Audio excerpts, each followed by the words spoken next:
In fact, many Indians don't even call themselves Indians. Most tribes refer to themselves as the people. The Wabanaki, they're the people of the East, or children of the Dawn Country. The Hopi of the Southwest, they're the people of peace. And the Ojibwa, well, they call themselves Anishinaabe, or the first people.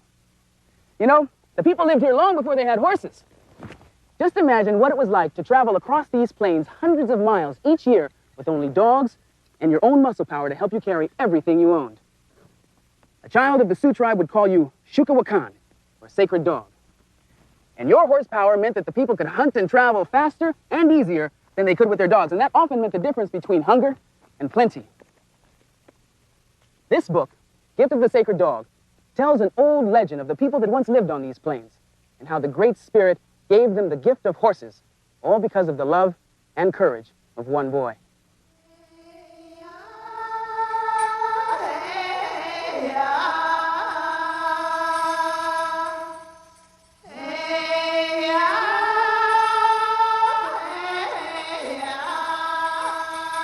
The Gift of the Sacred Dog.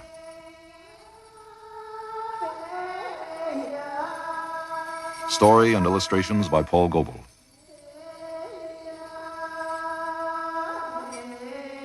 The people were hungry.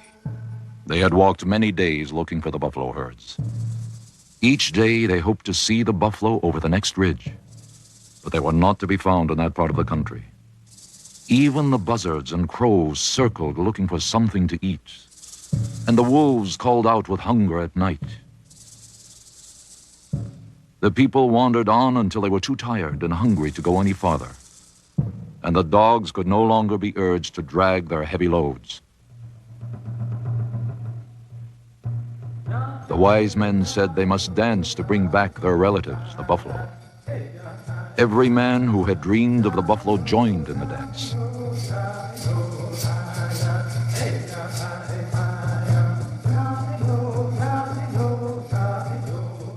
The buffalo would surely know the people needed them.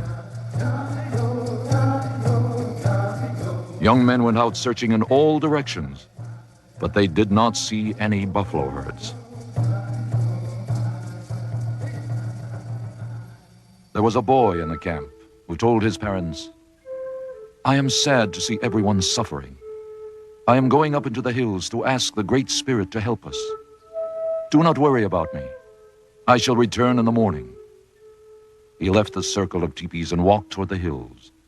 He climbed higher and higher. The air was cool and smelled fresh with pine trees. He reached the top of the highest hill as the sun was setting. He raised his arms and spoke. "Great Spirit, my people need your help. We follow the buffalo herds because you gave them to us. But we cannot find them, and we can walk no farther. We are hungry. My little brothers and sisters are crying. Great Spirit, we need your help." As he stood there on the hilltop, great clouds closed across the sky. Wind and hail came with sudden force, and behind them thunderbirds swooped among the clouds. Lightning darted from their flashing eyes, and thunder rumbled when they flapped their enormous wings. He felt afraid and wondered if the Great Spirit had answered him. The clouds parted. Someone came riding toward the boy on the back of a beautiful animal. There was thunder in its nostrils and lightning in its legs. Its eyes shone like stars, and hair on its neck and tail trailed like clouds. The boy had never seen any animal so magnificent. The rider spoke. "I know your people are in need. They will receive this. He is called Sacred Dog because he can do many things your dogs can do, and also more. He will carry you far and will run faster than the buffalo. He comes from the sky. He is as the wind, gentle, but sometimes frightening.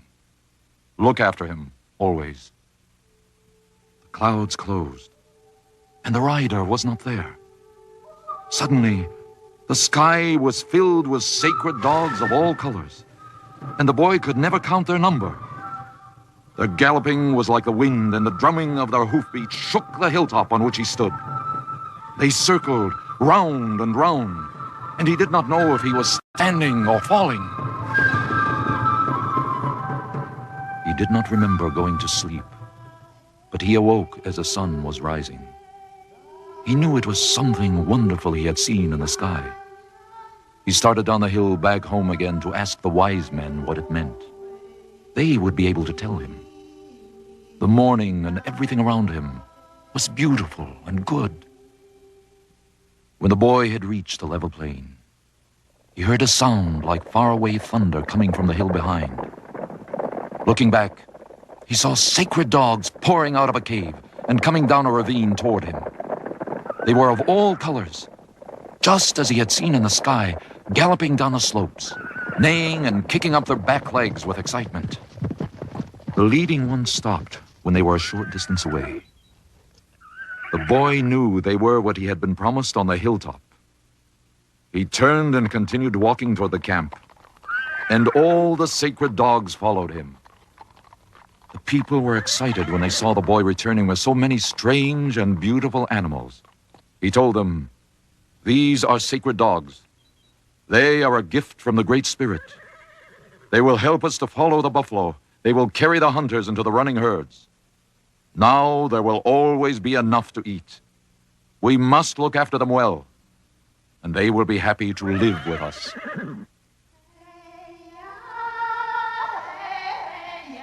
Life was good after that. The people lived as relatives with the sacred dogs, together with a buffalo and all other living things, as the Great Spirit wished them to live.